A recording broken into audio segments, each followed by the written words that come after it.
પોરબંદર લોહાણા મહાજન દ્વારા જલારામ જયંતિ નિમિત્તે મહાપ્રસાદીનું આયોજન કરાયું હતું, જેમાં 20,000થી વધુ લોકોએ સમૂહમાં મહાપ્રસાદી લીધી હતી। ત્યારે 250થી વધુ સ્વયંસેવકોની ટીમે જહેમત ઉઠાવીને આયોજનને સફળ બનાવ્યું હતું। પૂજ્ય જલારામ બાપાની 226મી જન્મ જયંતિની ઉજવણી માટેની તૈયારીઓ એકાદ માસથી ચાલી રહી હતી। લોહાણા મહાજન અંતર્ગત જ્ઞાતિ સંસ્થાઓથી ગઠિત થયેલ શ્રી જલારામ જયંતિ ઉત્સવ કમિટી સાથે જોડાયેલ 100 સંસ્થાઓના સભ્યોએ સુપેરે પોતાની જવાબદારી નિભાવી છે। એકમાત્ર રઘુવંશી સમાજમાં આવડું મોટું મહાપ્રસાદનું ભગીરથ આયોજન થાય છે, જેમાં ઊંચ નીચ કે નાના મોટાના ભેદભાવ વગર બાપાની કૃપાથી સહુ એક સાથે પ્રસાદ ગ્રહણ કરે છે। મહાજનવાડી પર આયોજિત આ કાર્યક્રમમાં 20,000થી વધુ લોકોએ મહાપ્રસાદ માત્ર 4 કલાક દરમિયાન લીધો હતો। પોરબંદર રઘુવંશી સમાજ માટે આજે ખૂબ અગત્યનો દિવસ હતો। પૂજ્ય જલારામ બાપાની 226મી જન્મ જયંતિ હતી।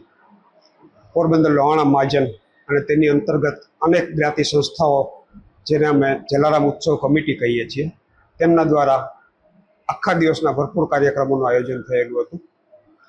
સવારે 8થી 10 વચ્ચે પૂજ્ય બાપાની સ્થાપના અને ગણેશ પૂજા કરી 10થી 12 સંસ્થાઓના કપલે એમાં પૂજા વિધિમાં ભાગ લીધો હતો।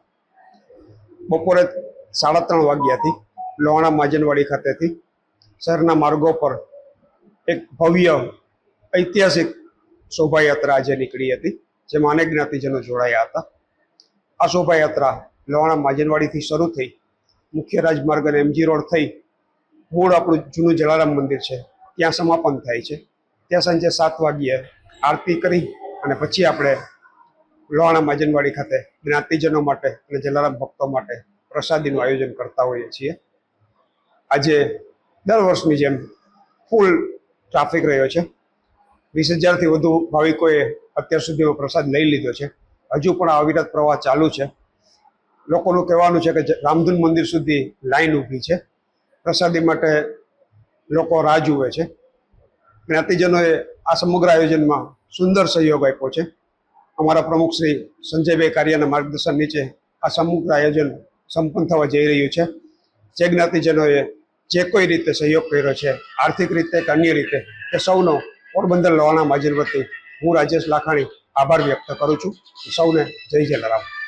શોભાયાત્રામાં જોડાનાર તમામ ભક્તજનો તેમજ શોભાયાત્રા દરમિયાન ટ્રાફિક નિયમન અને સુરક્ષા માટે મદદરૂપ થનાર પોલીસ વિભાગના અધિકારીઓ અને કર્મચારીઓનો પણ રઘુવંશી સમાજે આભાર વ્યક્ત કર્યો હતો।